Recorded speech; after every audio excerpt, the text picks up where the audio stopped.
What are some moments in your life where you remember feeling behind? Like every day. I couldn't reciprocate and it was awkward and I felt like lesser than. You feel utterly alone. Like there were a lot of experiences that I have not had that other people have had. Look at the camera.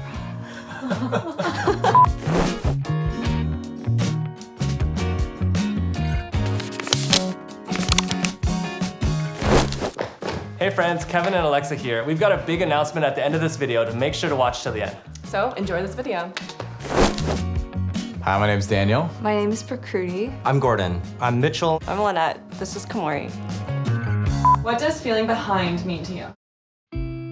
It's like feeling left out. Everyone seems to have their shit together and it feels like I'm just watching it all fly by me and it just makes me question, like, what am I doing?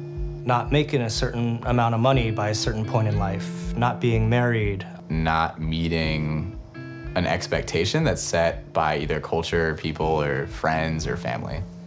It is the tension we feel from our ideal self versus what we are today. You know, comparing yourself to other people, whatever it is, it doesn't feel good.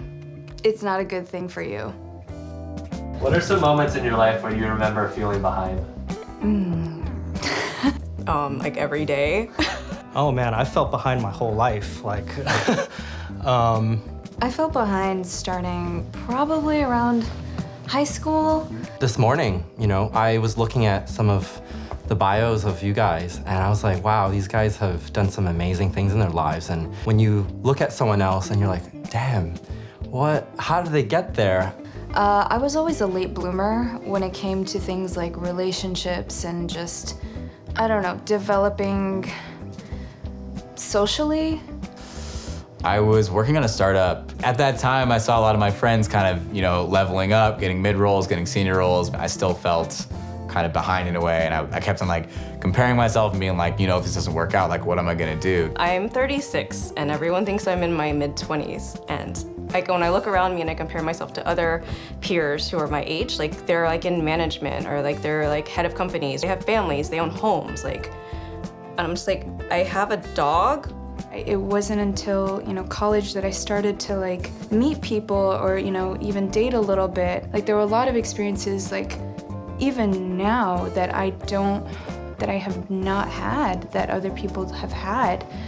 I went to like the stereotypical Asian high school. Everybody was just like valedictorian 4.0. I just wasn't like a very academically inclined individual. Yeah, I was definitely comparing myself at that time, and also just like when I would go out, I had no money. So it was awkward for me, like I'd go out and people would be like, oh yeah, like let me get this beer for you, and I couldn't do it, I couldn't reciprocate, and it was awkward, and I felt like lesser than. Why are you afraid to be behind? Yeah, so I think that there's this feeling like, there's a finality to death and life, and I think that everybody kind of has this like ticking clock in their head. Like, what if I don't have enough time to do all of these things? Like, I always feel like I'm at least 10 years behind everybody. I still feel fine now, but like, maybe my body won't be able to keep up with what I want to do, kind of thing. Yeah. Yeah, I feel it, yeah. Am I that old? Oh God. I felt behind after I graduated college professionally because I had no idea what I was doing.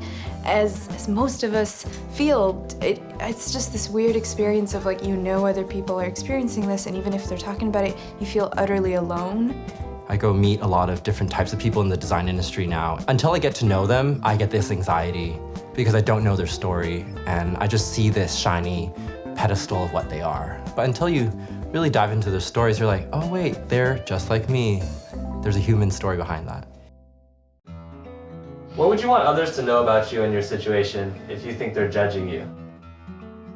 Oh, wow. I think I'd want people to know that like everybody's path is so unique. There's like no way to really compare yourself. Everybody's just so different, and it's like comparing apples and oranges. You just can't put them together like that. Because there's a career trajectory, because you have to grow and learn and be this like certain level of things, like it feels like people are pushing me that direction. But what if I just want to operate here because that's where I wanted to be in the first place? I used to put all of my weight in my earlier 20s on work. But as I've gotten into my mid-late 20s, I realized that work is just one dimension of what I am. Your career or your job title is not just one part, is not the whole thing. So it's really hard to judge people when you just only see one side of them, right? What advice would you give to someone who's feeling behind?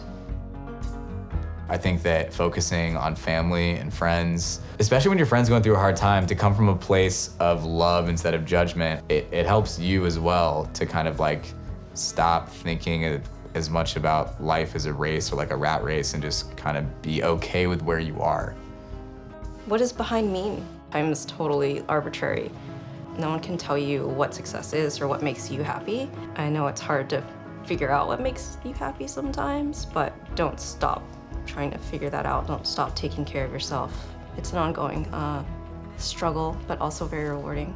You're not responsible for other people's feelings. As long as you're continuing to push forward for your own growth, then that's good enough. You really have to have an intention for your own life, because it really is easy to compare yourself with what other people are doing. Everything is a matter of perspective, and when we have perspective, we get gratitude. A lot of times when I'm stressed out or I'm in spinning in cycles, I try to find stories of other people and their own triumphs and challenges.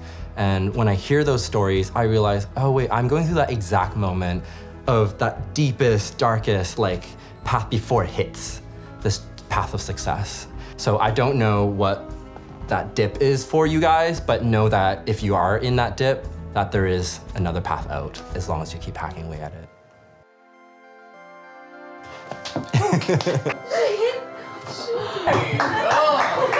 Okay, bye. Hey, you made it. As you can see, we're hard at work making a lot of great new content for you. And like I've mentioned before, I've been trying to find ways to make this channel sustainable so we can keep pumping out videos for you. Something that aligns with the mission of making the world a more loving, together kind of place. So we're trying something new. From now on, we're gonna design a shirt that goes along with the message of every video that we create so you can wear on the outside what you believe on the inside. The first design is something very special to us because there's really no such thing as being behind in life. Link in the description if you want to go buy one for yourself. Make sure to subscribe and hit the bell and click over here to watch more hot seat videos. And if you feel especially behind in your career, make sure to check out Alexa's channel and subscribe over there because she talks about tech and life and career. Much love, everybody. We'll see you next time. Bye. Bye.